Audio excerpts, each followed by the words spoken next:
पर एथर एनर्जी पर भी फोकस करेंगे क्योंकि देखिए यहाँ पर आज लॉक इन जो है वो उसका पीरियड एंड होता हुआ नज़र आया है। एथर एनर्जी यहाँ पर आप 5 से 6% की आप गिरावट देखेंगे।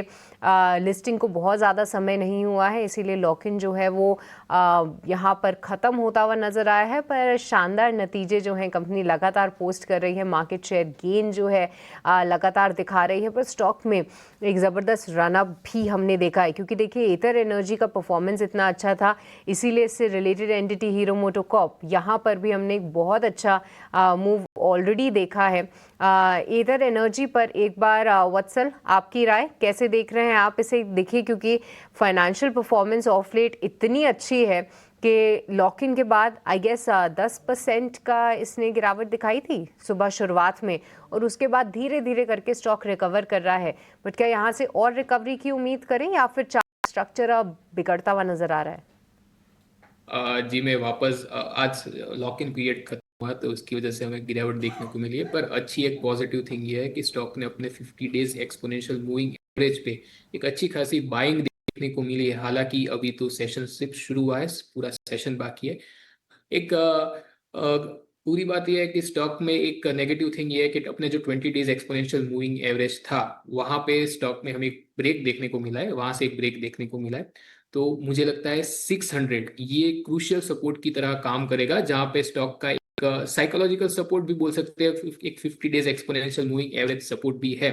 तो फिलहाल तो वहां से हमें एक बाइंग होती हुई दिख रही है। पर जैसे मैंने बोला आज के क्लोजिंग का वेट करना काफी क्रूशियल रहेगा क्योंकि अभी तो we are just beginning the session. तो अगर स्टॉक क्लोज देता है above its 50 days exponential moving average तो हमें वापस से यहाँ से एक अच्छी खासी बाइंग देखने को मिल सकती है, स्टॉक अपना रिज्यूम कर सकता है। पर 600 के लेवल्स को वॉच करना काफी क्रूशियल रहेगा आज और कुछ सेशन के बाद भी।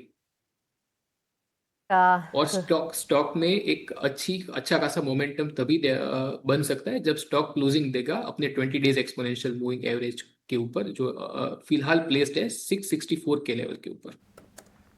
राइट, तो चलिए एथर एनर्जी यहाँ पर थोड़ा सा वेट एंड वॉच अप्रोच हम ज़रूर बना के चलेंगे।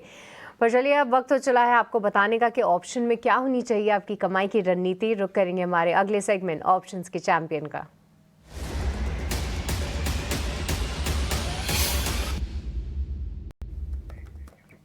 तो आज ऑप्शन की रणनीति बताने के लिए हमारे साथ सेंट्रम ब्रोकिंग के नीलेश जैन जुड़ चुके हैं। Nilesh, good morning. बताइए क्या होनी चाहिए ऑप्शन सेगमेंट में रणनीति?